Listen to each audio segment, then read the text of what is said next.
ഇടതുപക്ഷത്തിന്റെ ഭാഗമായിരുന്ന ജെഡിഎസിൽ നിന്ന് ഒരു വിഭാഗം ബിജെപി അംഗത്വം സ്വീകരിച്ചു.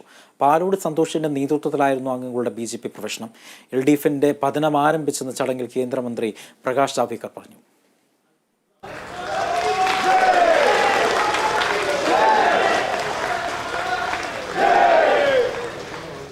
കൊച്ചി കലൂരിൽ നടന്ന ചടങ്ങിൽ ജെഡിഎസിൽ നിന്ന് നിരവധി പ്രവർത്തകരാണ് പാലോട് സന്തോഷിന്റെ നേതൃത്വത്തിൽ ബിജെപി അംഗത്വം സ്വീകരിച്ചത്. ബിജെപിയിൽ കേരളത്തിന്റെ ചുമതലയുള്ള കേന്ദ്രമന്ത്രി പ്രകാശ് ജാവ്ദേക്കർ കൊച്ചിയിൽ നടന്ന ലയന സമ്മേളനത്തിൽ പങ്കെടുത്തു.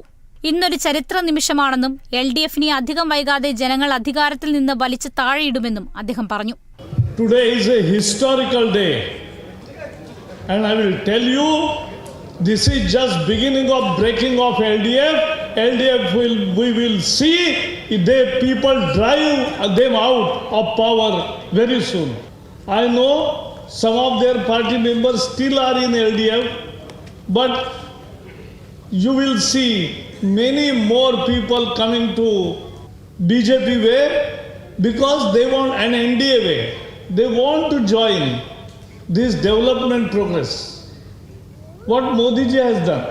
പാലോട് സന്തോഷിനെയും പ്രവർത്തകരെയും പ്രകാശ് ജാവ്ദേക്കറും ബിജെപി സംസ്ഥാന അധ്യക്ഷൻ കെ സുരേന്ദ്രനും ഷാൾ അണിയിച്ച് സ്വീകരിച്ചു.